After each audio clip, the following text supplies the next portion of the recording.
Ndakuramukije mwene data dusangiye urugendo rwo kuja mw'ijuru, nongera ndakwifuriza n'umwaka mushasha mwiza. Yesu aguhezagire, ubuntu bubane nawe. Nifuje gusangira nawe iri jambo kugira ngo duhereko twisuzumishije rino jambo ry'Imana, canke dukore ikintu bitwa auto evaluation imbere yuko twinjira mu mwaka mushasha, kandi biratubereye nk'abana b'Imana. Biradubereye. Mwibuke ko Pawulo yatwandikiye ngo ntidukwiye kugenda nk'imburabwenge, ariko dukwiye kugenda nk'abanyabwenge. Rero umuntu w'umunyabwenge agenda yisuzuma, akagenda araba yuko akwiye ivyangombwa. Uwo ni wari umunyabwenge, kugira ngo ashitse mu mutego kanaka asanga afise ico kwigombora. Mbere bavuga ko n'intambara, umuntu w'umusirikare w'umunyabwenge, iyo hari amahoro niho ategura intambara, akayitegura akavuga ati kumbura ejo hazoba intambara, reka ngire iki n'iki, azoca amenya ingene ayigwana. None rero reka twisuzume dukoresheje iri jambo ry'Imana riri mu Migani igice ca 19 umurongo n'uwa 3. Haravuga ngo ubupfu bw'umuntu bugoramika inzira yiwe, kandi umutima wiwe ugirira Uhoraho umwikomo. Ni iri jambo ry'Imana. Ubupfu bw'umuntu ngo bugoramika inzira yiwe. Ubupfu canke ukutamenya k'umuntu, canke ukutirinda k'umuntu.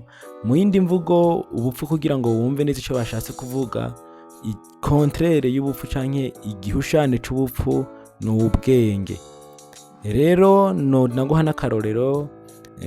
Iyo umwana ari umunyabwenge mw'ishure, azotsinda amashure kandi mu gihe ciza, mu mwanya wari utegekanijwe.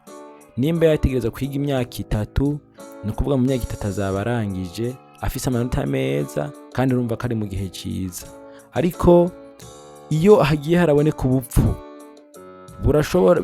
iyo myaka 3 arashobora kuyiga ikaba 4, ikaba 5. Yego mararangije, mugabo yarakerewe.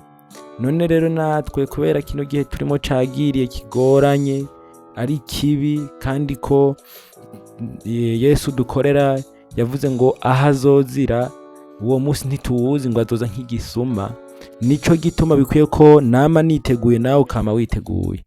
None rero wirinde ubupfu imbere yuko winjira no muri uno mwaka mushasha. Birashoboka ukaba warwanye intambara guhera mu kwa mbere, ukaba ugeze muri no December 12 utarayinesha.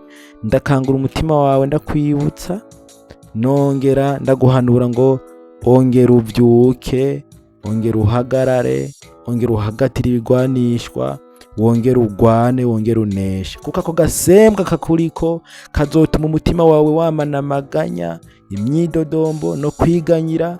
Wiganyire gushika kuri rino jambo bavuze ngo kugirira Imana umwikomo. Kandi turabizi neza ko n'Abisirayeli bidodomvye, bituma Imana ibahonereza mu bugaragwa. Uhereye none rero wirinde ubupfu. Burya kubaho ubuzima ari Kristo canke ubuzima bukijijwe, tuba twarakiriye umwami Yesu nk'umwami n'umukiza w'ubugingo bwacu. Kandi umwami arategeka, umwami afise amakomandema, umwami afise amabwiriza. Rero Yesu waramwakiye nk'umwami n'umukiza mu mutima wawe. Muri Zaburi ya mbere akaca avuga ati ntukicarane n'abacokoranyi, ntukagendane nabo. Akavuga n'ibindi byinshi. Tukaza kuri Yesu Kristo hariya mu isezerano rishasha, akavuga ati nimwankunda muzokwitondera ivyagezwe vyanje.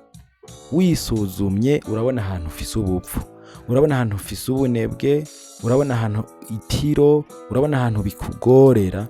Wirinde vy'ukuri ubupfu, kugira ngo muri runo rugendo rwo kuja mw'ijuru ntusange uriko uragira ibintu vy'imizingi uzunguruka hahandi nyene. Ushobora kuba hari ahantu wagumye uzunguruka muri uno mwaka mushasha, ariko muri uno mwaka durangije, ariko ko tuwuhejeje hasigaye iminsi nk'itatu, nagomvye ko ukora auto evaluation. Iki rero nico ukwiye gukora. Ukore auto evaluation, kwisuzuma, kwirimbura, hama umenye isengesho uzosenga kwibonane, nico uzosaba Imana kugira ngo uzimukire mu wundi mwaka mushasha ufise imigabo mishasha, uri uwundi muntu mushasha. Erega intsinzi iri kumwe nawe, kuko ugwanana n'uwanesheje. Dufise Yesu yanesheje, kandi atanga mpwemu yera, niwe abatiza muri mpwemu yera, aguha ubushobozi bwo kunesha ibyo bikunesha, naho coba ari cyaha kikwizingiriye ko kikubereye agasembwa, kubw'ubwo bushobozi no kubw'amaraso ya Yesu Kristo ushobora kunesha, kuko ndizeye neza ko ayo maboko yawe Imana izoyakoresha ibintu bikomeye. Imana ishobora kuzogukoresha ibintu bikomeye, ejo hawe ni heza.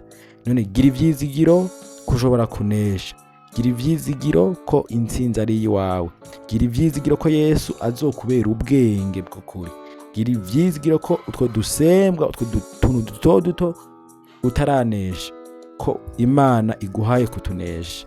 None rero uhereye none wizigira intsinzi, uhereye none umutima wawe unezerererwa Imana, uhereye none umutima wawe wizigira Imana. Ndakwifurije intsinzi, ndakwifurije kunesha, ndakwifurije kuba umunyabwenge, ndakwifurije kugenda nk'abanyabwenge, ugura uburyo ubugwiza kuko iminsi ari mibi. Nongeye kukwifuriza umwaka mushasha ubugira kandi Yesu Kristo aguhezagire.